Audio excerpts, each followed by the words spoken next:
guys, Labby Dragon here, crafting in my kitchen area because I absolutely refuse to clean off my sewing table so that I can do things on that table.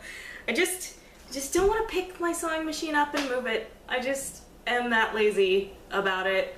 But anyway, so today's project, if you've watched my other tutorials, you may have noticed that I don't own an ironing board, which seems very strange for someone who is a seamstress and a borderline quilter, and it is. So I set out to look up, I'd seen on Pinterest and stuff, like the, TV tray ironing board things, so I set out to look up that project, but someone, and I'll actually, the first one I saw, lots of people have done it, but the first one I saw, I will link in the description below the video on this one, just to give some credit where credit's due. That's where I saw the first one, and then there's a bunch of other lovely people who have also done this, but where you take just a board and make it an ironing board, and I happened, which was brilliant because I happened to have all the pieces of a completely destroyed, I think we got it at Target, modular shelf thing, 2 years ago on Thanksgiving. It's a sad story. The shelf saw the end of its life, and various pieces of it have been getting new lives around our home at various points in time, and they're still laying around. And I went, yes. What I especially like about this is it's going to be a rather than the table, because I do also have a TV tray, but it is plastic, and I've seen most people do it with the wood ones. It's not that you can't do it with the plastic ones, I don't think. It's that they're less favorable. Some of them are weirder shapes, like mine was going to be a weirder shape. But this one is actually longer, and the thing is that I make bias tape now, and that having to move that less, having the long space to pull my little device and do it is gonna be a big thing for me. That's gonna be good. So I'm gonna use this board, this old shelf piece, and what else we need for this project is some batting.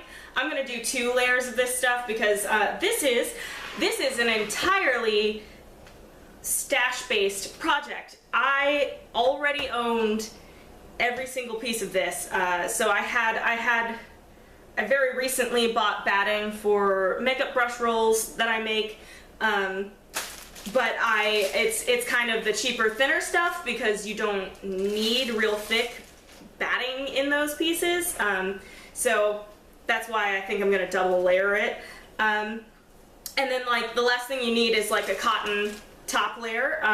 I'm using a flannel cotton. It is 100% cotton, but it's a little different than a quilting cotton. It's a little plush, not plush, but it's a little soft in an interesting way. But this is a piece of fabric that I adore. I have had for quite a while, with uncertainties about what to do for it. I'm sure I had a plan when I bought it and never did it, and then forgot what the plan was. And now the plan is it's gonna be my ironing board top layer. So, you know. And of course, scissors for cutting, because, I don't know, I could try to cut it with a knife, but that would suck. Honk honk. Anyway. And then the last thing is, most of the tutorials I've seen of this, people use a staple gun. One, I do not already own a staple gun and am currently too poor. I could borrow one from work because I happen to have the kind of workplace where we have tools and stuff. But I'd almost rather not. It just, I trust myself with tools at work, but not always at home. It just seems like a hassle, so I'm gonna, some kind of glue, which I'm gonna figure out at some point in the process of doing this. This is the benefit of watching a Labby tutorial. I make stuff up literally on the spot. I have started this video with no idea what glue I am going to use for this project. And that's okay with me. So we're gonna put our batting off to the side for a minute, or I am. We'll be using that very soon. So the first thing I'm gonna do here is, I'm pretty sure, I looked at this earlier, and this fabric is like the exact width I need, and a little longer than I actually need.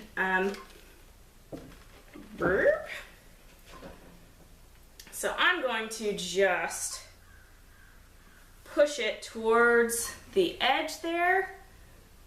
Now these all say you need about like 3 inches. It might be a little excessive on mine, but like the idea is generally you're gonna end up folding it and placing it over. So you need enough excess to do that with. And what I'm gonna do is, since I have more than I really need, I'm gonna make, let's see, is that, I'm gonna give that just a little bit extra there.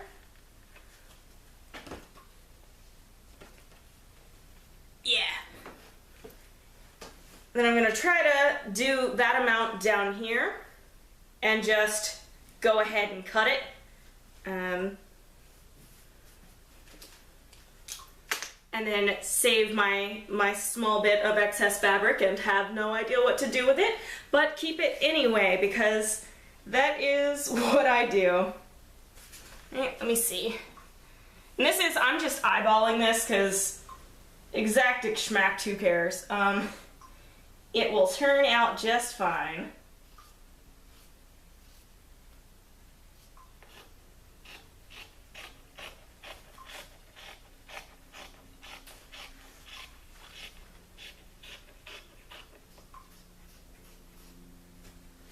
All right. And there I am. Bloop.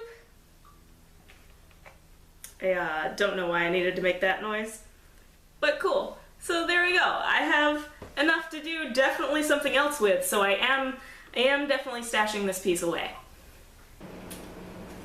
I forgot to move the camera down on that last segment. I'm sorry if that was not exactly great. But our next step is to cut our first layer of batting.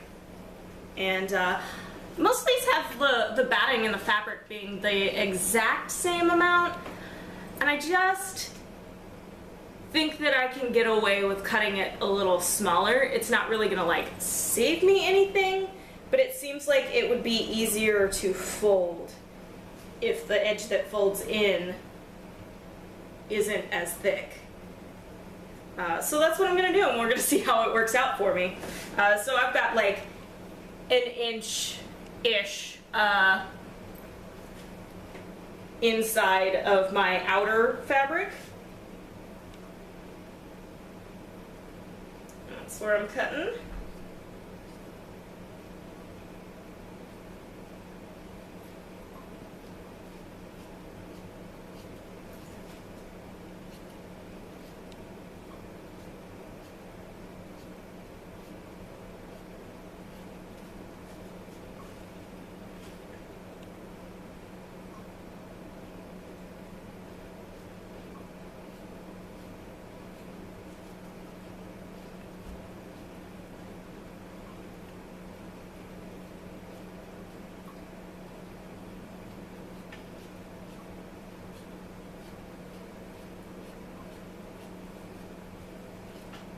I think I cut it closer on one side than the other, but it'll be fine.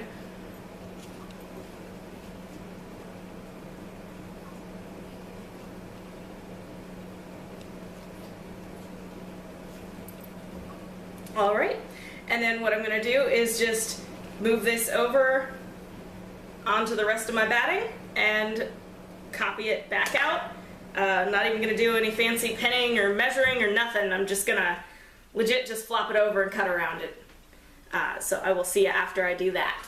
All right, and now to answer the question of what kind of glue I'm gonna use on this, because isn't it great? This project is super freaking quick. I'm gonna use some super glue because it's what I have lying around. Because again, this is very much a anything I just happen to have lying around project. I'm doing that. Should I? Like I'm asking y'all. You're asking me. Anyway.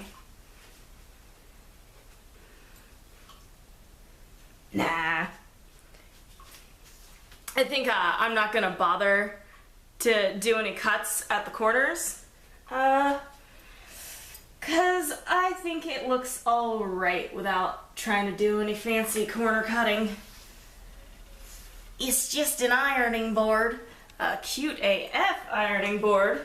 But yeah, as always with super glues, go ahead and make sure you can open the container before you start filming. Alright, well the cap on this is glued pretty solidly. So I'm just gonna eke out what I can. And I have another little bottle of this.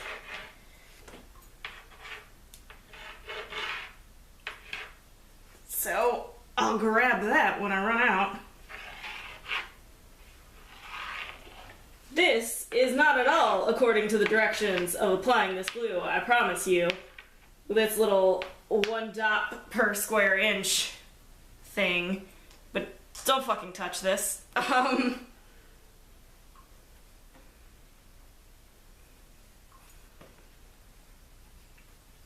This is specifically Gorilla brand super glue, and it is not messing around.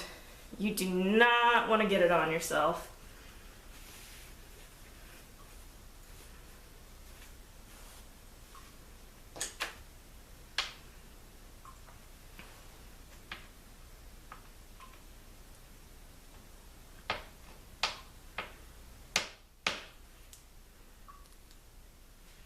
Beginning to see, I think, why people staple this usually.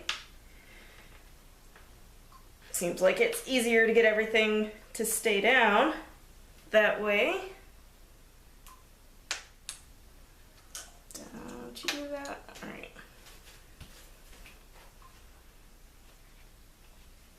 A little double fold here. Pressing down on the glue. Sing-songing things, apparently.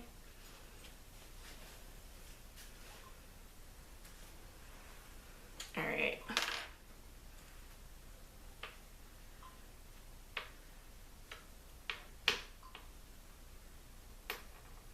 I want to say this is the dumbest thing I've ever done in a tutorial, but it's probably not. Alright, that's dead. Alright, let's real quick.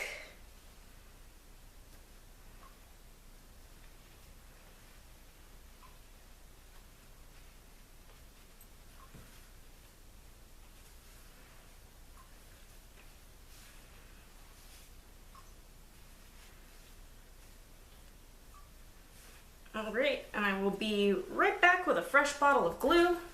Alright, and by bottle of glue, I do of course mean tube.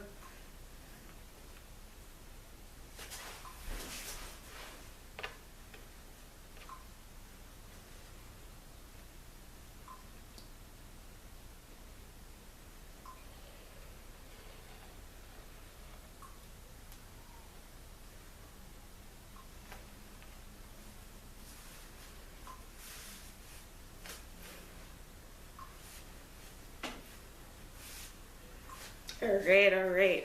Almost there.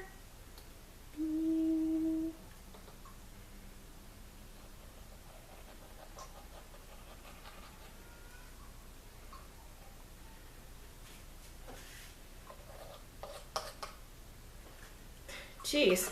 Alright, I squeezed it too hard. Now it won't stop coming out.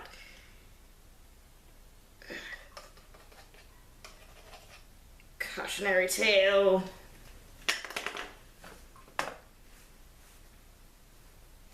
Oh, what was my one freaking rule? It was don't touch the glue, and I might have touched the glue.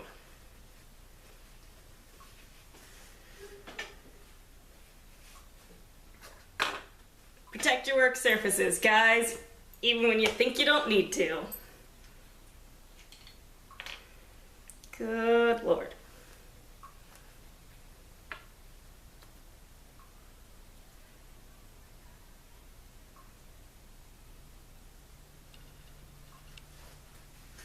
I'm just putting some extra glue in my corners here, you know, because it won't stop coming out.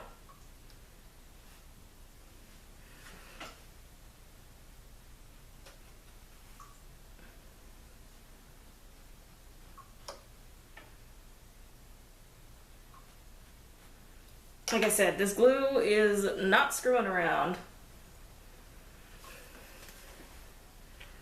Great.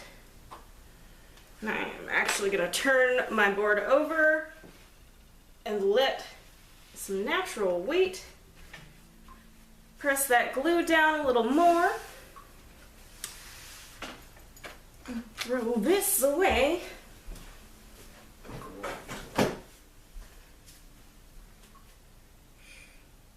My one rule was don't touch the glue. Alright. But essentially, here we are. This is pretty much our final product.